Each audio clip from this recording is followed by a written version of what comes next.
And there was only two that seemed to be a problem on that one for people. 39.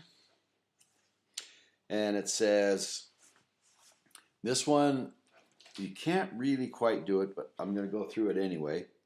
So a rental car owner says that his fleet, that the mean annual mileage for the population of all cars in his fleet is more than 11,725, which is the mean annual average for cars in the U.S. So in the U.S., cars have a mean value for a year of 11,725 miles. So that's 725 miles per year.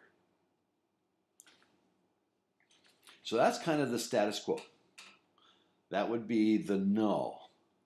But this rental car company says he thinks his are higher than that.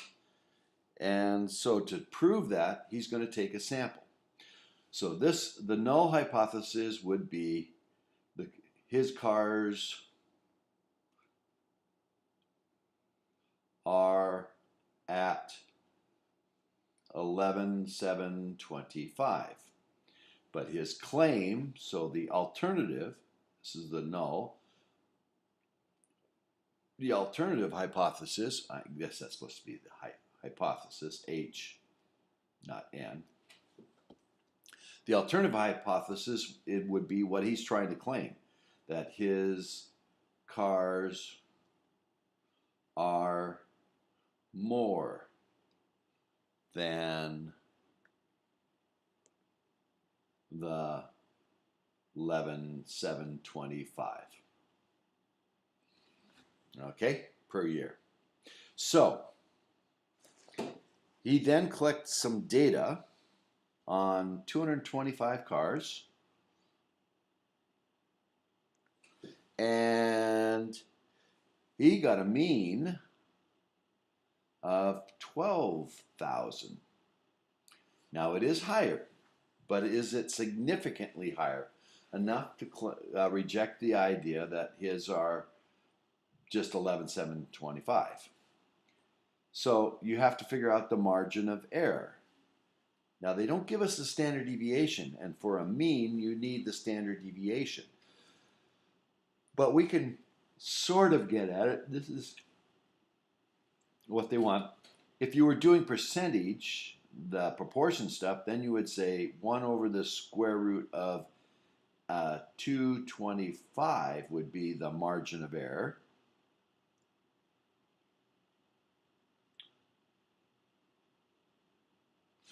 Well, that turns out to be 1/15, which is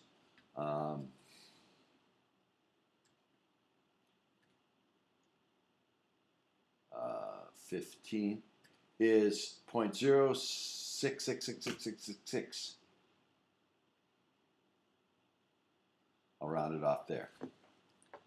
But that would be a percentage. So that's saying 6.67% is the error. Well, 6.67%, we're not talking about percentage here.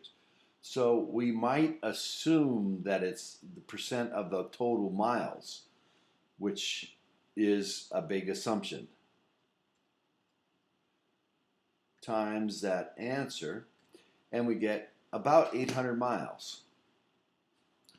So the sample he took had a higher mean, but the sample only predicts what the total population is, and this 800 miles is the margin of error, so it would be somewhere between 11,200, 800 less than 1,200, up to 12,800. And this is saying that the true average is 95% sure in this interval. Well, that takes in what the national claim is, and so his cars, he can't really claim that he is this study sample proved that he was higher. His average was higher, but the margin of error says, well, it's not enough to prove that his is higher because the margin of error includes what the national average is, and so we can't reject the null. Can't say that his is not. We can't say that his is not near at the average. Okay? So that's 39. And the other one was 43.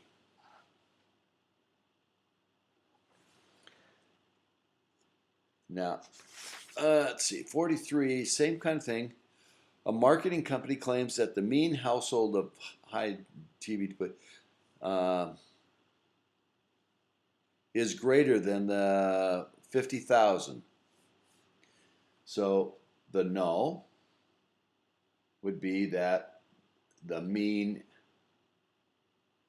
is 50,000. The alternative, what they're claiming, is that the mean is greater than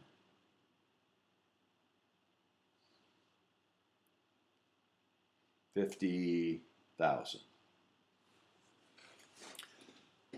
Now, we never prove this. We can only reject that it is 50,000. So they did a study of 17,000 households. So N equals 1,700 households. And they got 51,182. Now, we could figure out the margin of error by taking the 1 over the square root of that. But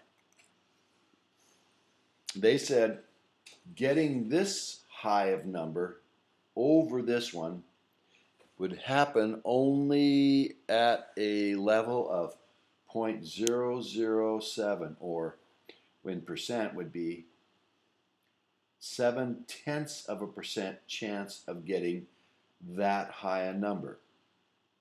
And we usually say if there's a 5% chance, we would reject the null.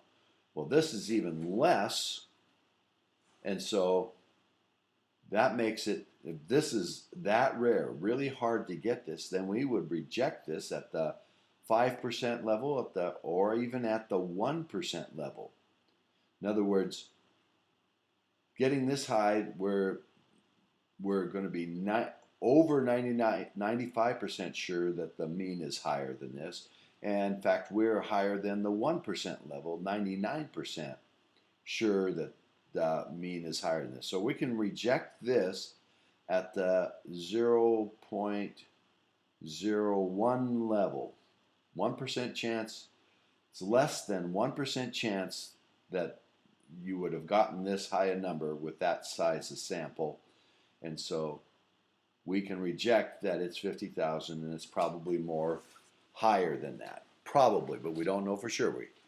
We got enough data to say we're pretty sure, confidence level of 99%, that the mean is higher than 50.